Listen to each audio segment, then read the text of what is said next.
എല്ലാവർക്കും വിനീത നമസ്കാരം. ശ്രീമദ് ഭാഗവതം ദശമസ്കന്ധം അധ്യായം 87 ശ്ലോകം 39-40 രണ്ട് ശ്ലോകങ്ങൾ ഇന്ന് നമുക്ക് നോക്കാം. അതിഗഹനമായ ശ്രുതിഗീത തുടരുന്നു.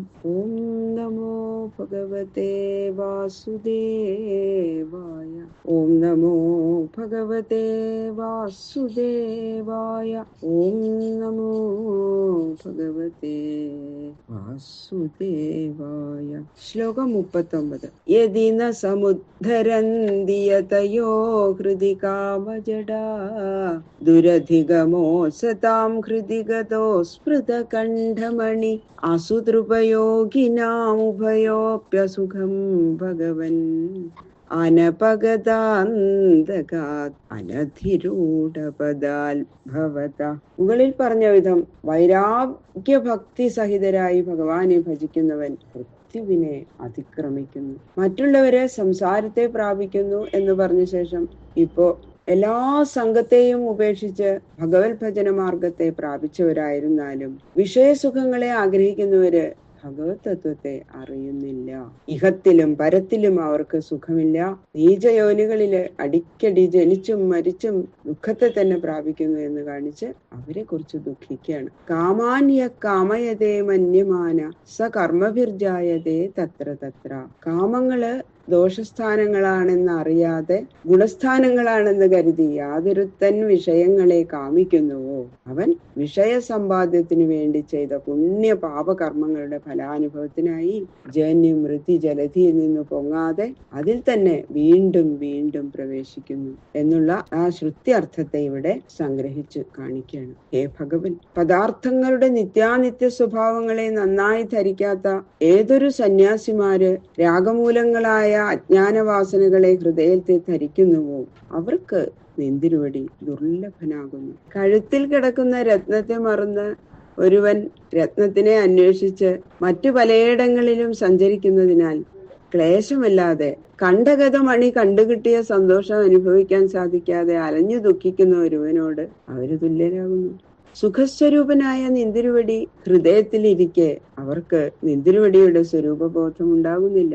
അഹോ കഷ്ടം! അത്രമാത്രമല്ല, രാഗാവേശ നിമിത്തമായി ഇന്ദ്രിയപ്രീതി ആഗ്രഹിക്കുന്ന കപടയോഗികൾക്ക് ഇവിടെയും സുഖമില്ല, പരലോകത്തിലും സുഖമില്ല. ദേഹധർമ്മങ്ങളെ സ്വധർമ്മങ്ങൾ എന്ന് ധരിച്ചിരിക്കുന്ന അവരിൽ നിന്ന് മരണഭയം ഏതു സമയത്തും വിട്ടുപിരിയാത്തതിനാൽ പരലോക സുഖവും അവർക്കില്ല. ബാഹ്യത്തിൽ സന്യാസവേഷം ധരിച്ചാലും സന്യാസികൾക്ക് വിധിച്ചിരിക്കുന്ന മാർഗങ്ങളിൽ സ്ഥിരമായിരിക്കാതെ ധനധാന്യാദികൾ സമ്പാദിക്കാനുള്ള ക്ലേശം അവർക്ക് എപ്പോഴും ഉണ്ട്.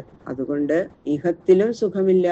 ആന്തരവിരക്തി വരാതെ ബഹിസന്യാസ വേഷം ധരിച്ചിരിക്കുന്നത് സർവാന്തരനായിരിക്കുന്ന നിന്തിരുവയുടെ മുമ്പാകെയാണെന്ന് അവരറിയുന്നില്ല. സ്വാശ്രമത്തിന് ഉചിതമായിരിക്കുന്ന പ്രവൃത്തി ഉപേക്ഷിച്ച് പരധർമ്മത്തെ അംഗീകരിച്ചിരിക്കുന്നതിനെ നിന്തിരുവടി അറിയുന്നുണ്ടെന്നും അവർ ധരിക്കുന്നില്ല. ലോകത്തെ വഞ്ചിക്കുന്ന ഈ ദാംഭികന്മാര് നിന്തിരുവടി സർവഗതനും സർവജ്ഞനുമാണെന്ന് പൂർണ്ണമായി അറിയാത്തതിനാൽ നിന്തിരുവടിയിൽ നിന്നും അവർക്ക് ഭയമുണ്ട്. വിധി നിഷേധ രൂപങ്ങളായ വേദവാക്കുകളെ അതിക്രമിച്ച് പ്രവർത്തിക്കുന്ന അവർക്ക് പുണ്യപാപഫലങ്ങൾ ഉള്ളതിനാൽ പരലോകത്തിൽ ശിക്ഷ അനുഭവിക്കേണ്ടി വരാവുന്നതിനാൽ അവിടെയും അവർക്ക് ഭയം തന്നെ. ആയതുകൊണ്ട് വിഷയങ്ങളെ അനുഭവിക്കണമെന്ന് തുടർച്ചയായി വരുന്ന അജ്ഞാനവാസനകളെ തീരെ വേരോടെ പറിച്ചു കളയണമെന്നും ആ വാസനകൾ മുഴുവനും നശിച്ചാൽ പിന്നെ സർവകർമ്മങ്ങളും ഭഗവാനിൽ സമർപ്പിച്ച അവരെ കുറിച്ച് വിധി നിഷേധ രൂപവേദവാക്യങ്ങൾ പ്രവർത്തിക്കാതാകുന്നതുവരെ ഭക്തിയോടെ ഇരിക്കുകയും നിഷിദ്ധ കർമ്മങ്ങൾ വർജിക്കുകയും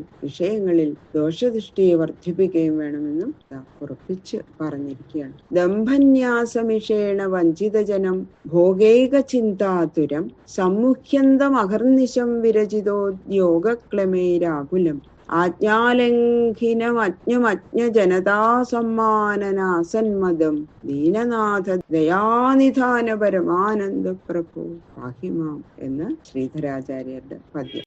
ഹേ ദീനന്മാരിലും നാഥനില്ലാത്തവരും പരമദയാലുവും പരമാനന്ദ സ്വരൂപനുമായ പ്രഭു, എന്നെ രക്ഷിക്കണമേ. ബഹുജനങ്ങളെ വഞ്ചിച്ച് അവരിൽ നിന്ന് ധനം വാങ്ങി വിഷയ സുഖഭോഗങ്ങൾ അനുഭവിക്കാനുള്ള അത്യാഗ്രഹ നിമിത്തം കപട സന്യാസി വേഷം കെട്ടിയും ഈ കളവറിയാൻ കഴിയാത്ത അജ്ഞജനം ചെയ്യുന്ന നമസ്കാരം, ദക്ഷിണ, ദാനം, ഭിക്ഷാന്നം ഇവ സിദ്ധിക്കുന്നത് കൊണ്ട് മഹാനെന്ന് നടിച്ചു മതിച്ചും ധനാർജനാദികൾക്കായി രാവും പകലും പണിപ്പെടുന്ന വ്യാപാര ചിന്തകൾ നിമിത്തം അന്തർഭാഗത്തിൽ ക്ലേശഭാരത്തെ വഹിച്ചും നിന്തിരുവടിയുടെ ആജ്ഞയായ ആശ്രമവിധിവാക്യങ്ങളെ അതിക്രമിച്ചും നടക്കണമെന്ന് വിചാരം ബാധിക്കാതിരിക്കുന്ന തിൽപാദ ഭക്തനായിരിക്കാൻ എന്നിൽ കരുണയോടുകൂടി കടാക്ഷിക്കണമേ. ത്വദവഗമേ നവേത്തി ഭവദുത്ഥ ശുഭാശുഭയോ ഗുണവിഗുണാന്യാൻ തർഹി ദേഹഭൃതാം ച ഗിര അനുയുഗമന്വഹം